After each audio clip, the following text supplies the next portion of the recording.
महक मौली जी, पहले तो आपको बहुत बहुत बधाई और शुभकामनाएं, क्योंकि बिहार में पहली बार बीजेपी का मुख्यमंत्री होने वाला है। लेकिन इसके साथ साथ बिहार की जनता ये भी देखेगी कि अब तक नीतीश कुमार, जिनको सुशासन बाबू का टैग मिला था, क्या इससे बड़ी सियासी लकीर खींच पाएंगे सम्राट चौधरी? देखिए, ये मसला ये नहीं है। सबसे पहले तो हमें हमारे निवर्तमान मुख्यमंत्री आदरणीय श्री नीतीश कुमार जी का धन्यवाद देना चाहिए, क्योंकि उनका आज का ये एक युग है, युग का एक विस्तार होने जा रहा है। वो मुख्यमंत्री पद का पद छोड़ करके वो राज्यसभा की तरफ वो अब आगे बढ़ रहे हैं। उन्होंने आगे अपना उत्तराधिकारी या मार्ग प्रशस्त किया नए मुख्यमंत्री के तौर पे भारतीय जनता पार्टी के आदरणीय श्री सम्राट चौधरी जी के लिए। और एक कहिए ट्रांजिशनल शिफ्ट है ये बेसिकली। तो विकास की लकीर कहिए या सुशासन की लकीर कहिए, वो लगभग मोरलेस सेम है, क्योंकि हम लोग भी लगातार लगभग 18 वर्षों तो लगभग थे, अगर बीच के कुछ वर्षों को निकाल दें तो सत्ता में साथ थी भारतीय जनता पार्टी। तो सुशासन में माननीय नीतीश कुमार जी के साथ में हम सब का कहिए उसमें योगदान रहा है। हम सब ने कहिए जी जान लगाई है, भारतीय जनता पार्टी के एक कार्यकर्ता ने, इवन एनडीए के सारे कार्यकर्ताओं ने। तो ये एक तरीके का बस कहिए ट्रांजिशन शिफ्ट बस हम कहेंगे, और उनके ही सानिध्य में, उनके मार्गदर्शन में जो आगे की जो सरकार होगी। नहीं, आप कह रहे हैं बस ये ट्रांजिशन नहीं, आप कह रहे हैं कि आप कह रहे हैं कि ट्रांजिशन फेज है, लेकिन आप छोटे भाई की भूमिका में थे। आज की तारीख में आप बड़े भाई की भूमिका में आ गए। हमारे साथ उत्पल भल्लव जी हैं, प्रवक्ता आरजेडी के, और नवल शर्मा हमारे साथ भी जुड़ चुके हैं, जेडीयू के प्रवक्ता।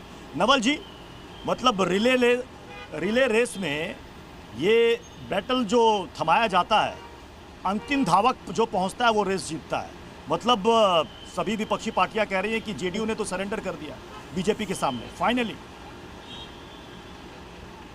देखिए, विपक्षी पार्टियों के पास अब तो बिहार में कुछ काम है नहीं, और आप बढ़िया से जानते हैं कि बिहार का विपक्ष लगभग बेरोजगार हो चुका है।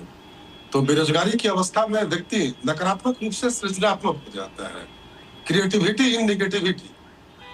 तो है क्या कि बिहार में जो भी घटनाएं हुई है वो बिल्कुल स्वाभाविक है। पहली बात तो ये कि नीतीश कुमार जी ने अपनी स्वेच्छा से राज्यसभा में जाना स्वीकार किया।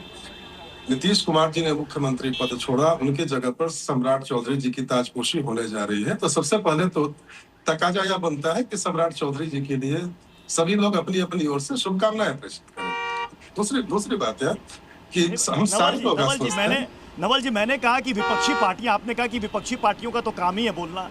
आपके लिए वो विपक्ष नहीं हो सकता, क्योंकि इसी बिहार में महागठबंधन भी देखा है, जिसे आप विपक्ष कहते हैं, कल को आपके सहयोगी भी रहे हैं। भारतीय राजनीति में आप किसी भी ऐसे दल का उदाहरण बताइए जिसने कभी कोई अलायंस नहीं किया हो। अलायंस का स्वरूप हमेशा बदलते रहता है, यही तो भारतीय लोकतंत्र की खूबी और खासियत है। दूसरी बात यह है कि आपने महागठबंधन की चर्चा की, आखिर महागठबंधन से हम अलग क्यों हटे? बिहार की जनता से देखिए, नीतीश कुमार जी का जो कमिटमेंट लेवल है सारे लोग जानते हैं। कल नीतीश कुमार जी ने इस्तीफा दिया, और पता है परसों चिलचिलाती धूप में नीतीश कुमार जी विकास कार्यों का निरीक्षण कर रहे थे। तो यह होता है अपने राज्य के प्रति कमिटमेंट का लेवल। जी, शिखा भी हमारे साथ स्टूडियो में मौजूद है। शिखा कुछ सवाल करना चाहती है। शिखा जी बिल्कुल, अभिज्ञान जी हमारे साथ है। अभिज्ञान जी, नीतीश कुमार का जाना और जिस तरीके से वो गए हैं, एक तरीके से एक लॉन्ग टर्म ट्रांजैक्शन के तौर पे इसे देखा जा रहा है। क्या ये प्लान सक्सेशन आपको लग रहा है, या ये जो पॉलिटिकल शिफ्ट हुआ है उसके पीछे कोई मजबूरी? नहीं, कोई मजबूरी नहीं है। ये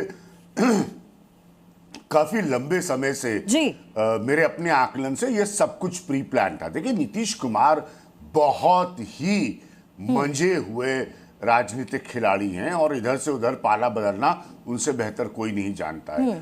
तो उनको ये पता था कि बीजेपी इस ट्रांजिशन की स्टेज में आएगी, और ये सब क्योंकि ये हिस्टोरिक है बीजेपी के लिए। आप 25 साल पहले बिहार की अगर राजनीति को देखें तो आप कभी सोच नहीं सकते थे कि बीजेपी का मुख्यमंत्री होगा बिहार में। ये छोटी घटना नहीं है, ये बहुत बड़ी घटना है।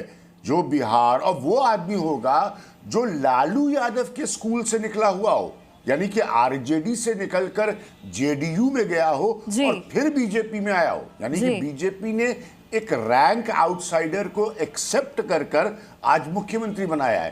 तो ये सब कुछ बहुत समयबद्ध तरीके से राजनीतिक डेवलपमेंट्स का हिस्सा है। ये कुछ भी झटके से नहीं हुआ है। ठीक है सर।